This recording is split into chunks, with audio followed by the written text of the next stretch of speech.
mengajarkan kepada anak tentang profil pelajar Pancasila. Nanti bukti-buktinya akan kita jelaskan di slide selanjutnya.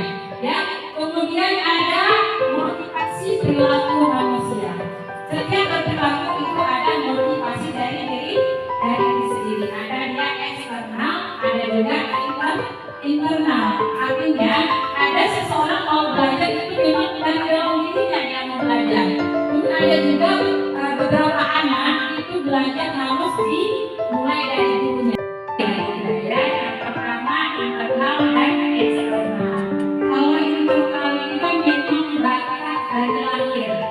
Ya, itu memang motivasi itu dalam dirinya itu tidak ada, itu harus dibimbing oleh gurunya sendiri. Jadi tugas kita sebagai guru memang harus benar-benar bisa memotivasi anak tersebut dalam pembelajaran. Nah, selanjutnya disiplin positif. Nah, sebelum kita lanjut, kita mau tanya, siapa tahu apa itu disiplin positif? Budaya positif. Disiplin positif itu adalah memang disiplinnya dari diri kita sendiri, dan ada elemen ajar atau bukannya.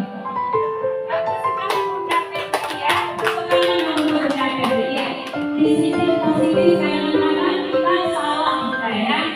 Nah, mau salah nanti udah kasih permen. Ada nggak seperti itu? Itu menurut Bunda kita mengajar anak bertanggung jawab apa tidak? Tidak ya, tidak seperti itu. Sebenarnya disiplin positif itu memang lahir dari hati yang paling dalam. Misalnya ketika melihat sampah, mereka tidak perlu kita suruh, mereka sadari bahwa ini adalah sampah, tidak boleh diserahkan. Jadi kita sudah sediakan sampah, jadi anak tahu kemana membawa sampah tersebut.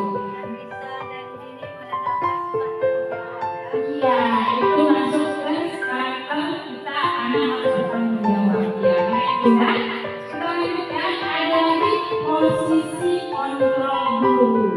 Sebelum kita lanjut, ini Dren mau bertanya, apa itu posisi kontrol seorang guru? Ini kan kita guru semua ya. Ya, posisi kontrol seorang guru. Siapa di antara benar yang ingin menjelaskan? Boleh? Jangan lupa ya.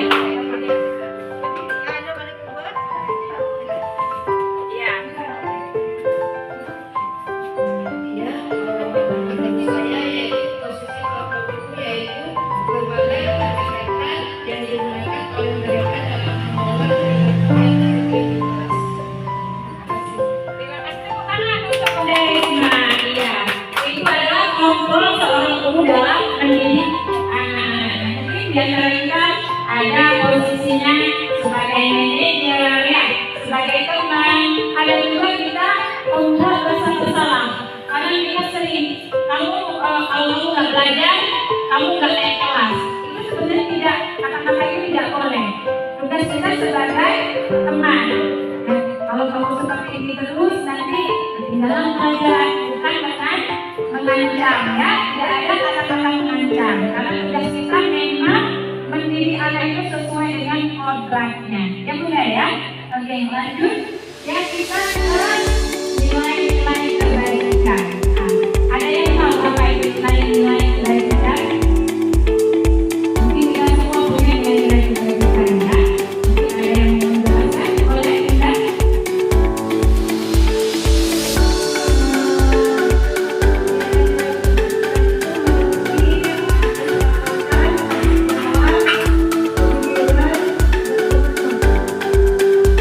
Komitmen adalah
primer, sekunder, ingat tersier. Nah kalau sekarang mungkin ada tambahan, ada teman-teman yang ingin menambahkan apa saja kebutuhan dasar manusia.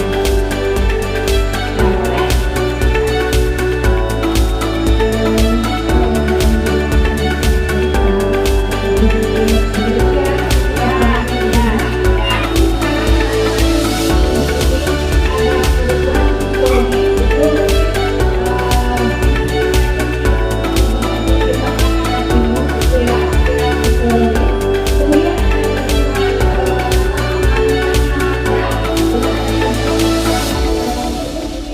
Kalau di sekolah anak-anak nanti belajarnya akan lebih efektif gitu ya. Kemudian ada kebutuhan cinta dan kasih sayang. Di sini juga kita sebagai manusia membutuhkan cinta dan kasih sayang. Kemudian ada kebutuhan lagi yaitu kebutuhan harga diri, ya.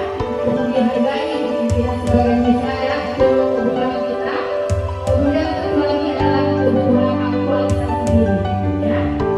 Mungkin itu saja dari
kalau lingkungannya asin ya, coba dirasakannya asin ya.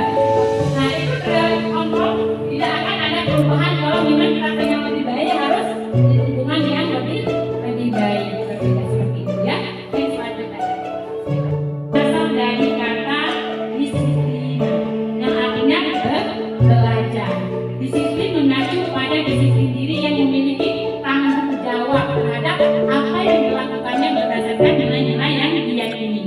Disiplin positif merupakan salah satu cara penerapan disiplin yang bertujuan untuk menumbuhkan kesadaran serta memberdayakan peserta didik tanpa imbalan dan penghargaan. Nah ini kita sering dalam sehingga ketika kita nemuin anak di rumah aja, nanti kita balik ke mereka, nanti lebihnya ada untuk apa? Itu tidak baik untuk yang ada di depan, karena dia juga dengan kesadarannya tidak ikhlas itu mengajarkan anak tidak ikhlas. Kemudian ada lagi sebagai pendidik tujuan kita adalah menciptakan peserta didik yang memiliki disiplin diri sehingga mereka berperilaku dan nilai kebajikan yang besar dan memiliki motivasi intrinsik dalam perubahan perilaku ya. Ini dia tadi nilai-nilai kebajikan. Nilai-nilai kebajikan universal bisa berupa nilai keadilan, kehormatan, tanggung jawab, ya, kejujuran, rasa syukur, integritas, kasih sayang, rajin, berkomitmen untuk mendapatkan ya, percaya diri, kesabaran dan keamanan dan lain-lainnya yang disebut dengan nilai kebajikan.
Jadi kebutuhan dasar manusia Yang pertama berkaitan itu kasih sayang dan rasa diterima, kekuasaan, kebebasan, kesenangan. Ya, itu adalah 5 tujuan dasar manusia.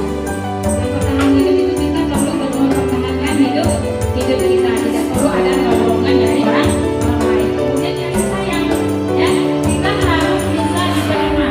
Kalau lingkungan kita toksik tidak menerima, apa yang kita mau? Apa yang kita bisa berkembang? Kalau kita tidak diterima, dan artinya kita butuh kasih sayang. Ketika kita punya kasih sayang yang cukup, kita pun akan berikan dampak terbaik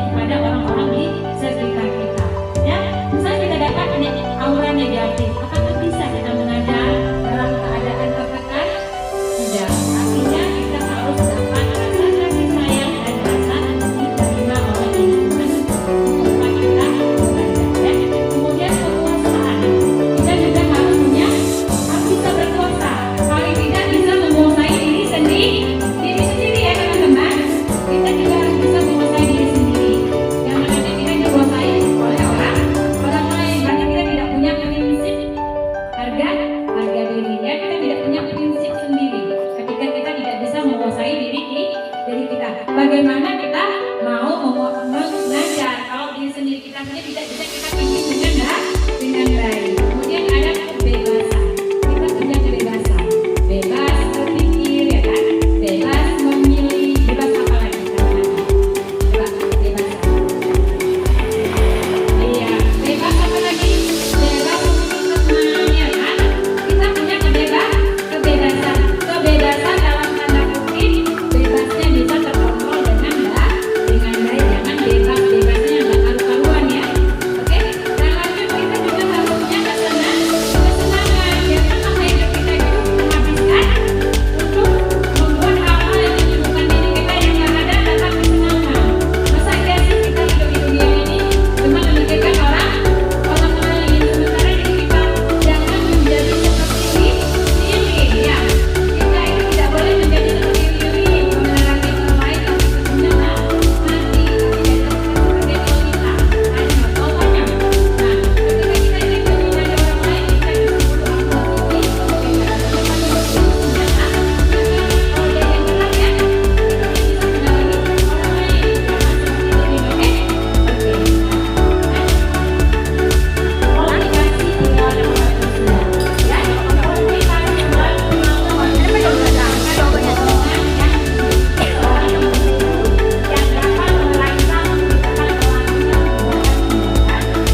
dengan murid yang mandiri dan bertanggung jawab.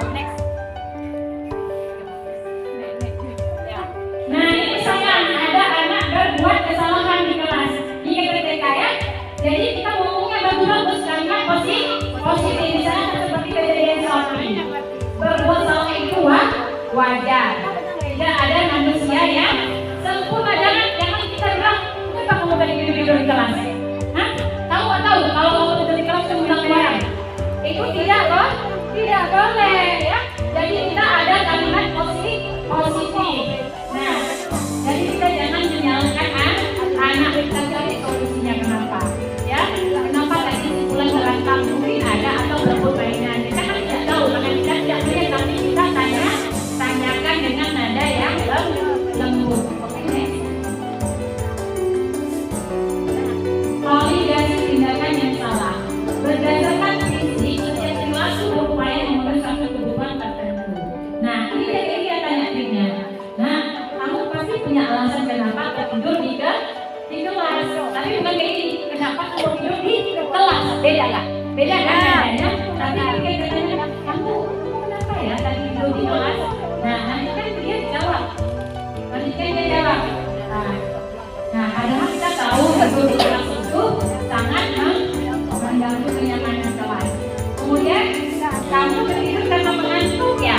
Kenapa kamu tadi kok bisa mengantuk? Nanti pasti anaknya menjawab. Mungkin ada masalah apa itu yang perlu kita gali. Ya, jangan kita hakimi. Ya, apalagi memukul. Oke, lanjut. Nah, ada lagi ini menanyakan keyakinan. Ini kan kalau kita berkeyakinan, ini lagi dia. Berdasarkan prinsip teori kontrol bahwa pada dasarnya kita akan melakukan secara instinktif dari dalam tadi yang benda ya. Nah, pasti pertanyakan apa keyakinan kelas kita? Boleh nggak keyakinan kelas kita tidur di kelas? Tidak, itu karena peraturan kita buat bersama. Jadi nilai apa yang kita sepakati bersama? Nilai kedisiplinan. Kemudian tanya lagi, seperti apa kelas yang kamu mau? Kelas yang kondusif, kelas yang tenang, kelas yang nyaman. Nanti dia tanya, kamu mau jadi apa? Kalau dia terus kelasnya lambat sebelum tidur kan, dia tidak akan berhasil. Tanyakan cita-citanya. Oke, lanjut. Nah, ini dia motivasi perilaku manusia untuk menilai ketidaknyamanan hubungan, untuk mendapatkan imbalan penghargaan dari orang lain, untuk menjadi orang yang mereka inginkan dan menghargai diri sendiri dengan nilai-nilai yang mereka percaya. Sampai di sini ada yang ingin bertanya? Kalau ada silakan 2 orang saja. Ini yang waktu kita ya. Sejauh pemaparan tadi, ada yang ingin ditanyakan? Mungkin ada yang masih belajar atau mungkin ada yang ingin mempertajam lagi pembahasan kita hari ini. Saya silakan kepada kedua pertanyaan saja ya. Siapa bunda ya? Ya, bunda dia. Silakan. Saya mau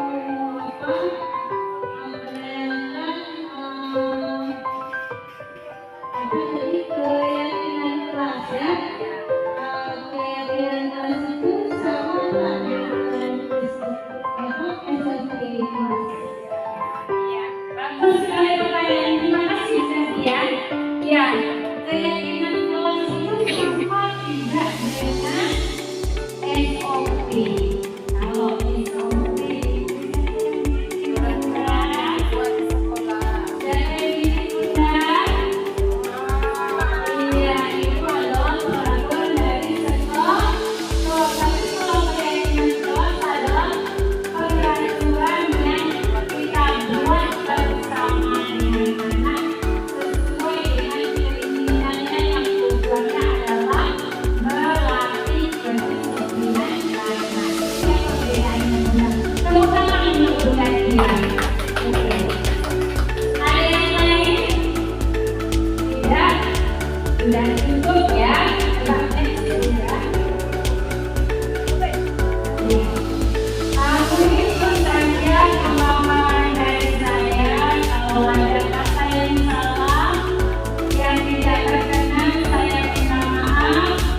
Kebaikan itu datangnya dari Allah Subhanahu wa Ta'ala. Keburukan itu datang dari diri kita. Sama-sama menjaga. Guru Mutiara Indonesia Maju. Assalamualaikum warahmatullahi wabarakatuh.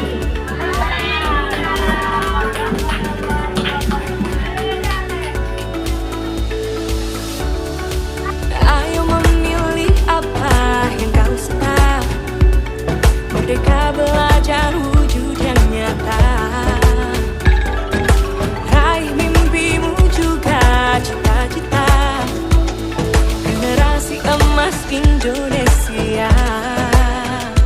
Profil belajar Pancasila tanamkan di dalam dada.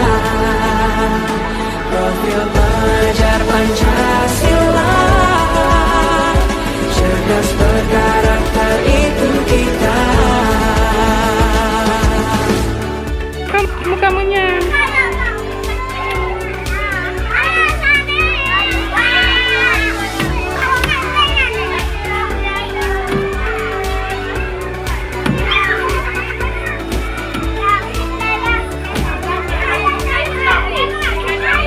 Lanjut.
Kakak Sophie, coba jelaskan alasannya kenapa Kakak Sophie tidur sewaktu belajar tadi.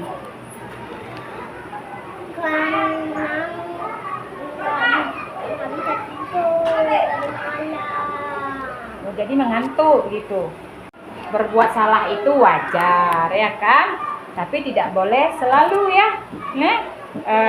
Menurut Sophie, kelas yang baik itu gimana? Rajin tidur, nggak main HP malam-malam, tidur cepat, tidak lama-lama ke sekolah selalu. Kira-kira kalau tidur di kelas itu mengganggu kedisiplinan kelas, keyakinan kelas? Mengganggu ya? Ya, ke depan Sophie mau seperti apa? Jadi anak yang baik ya, mau sekolah tepat waktu ya. Nah, berarti setiap manusia itu berbuat salah. Hari ini Sophie harus perbaiki kesalahan Sophie ya. Jadi anak yang lebih baiklah lagi. Jadi anak soleh, siap. Jadi anak hebat, siap. Oke, terima kasih Sophie ya. Udah.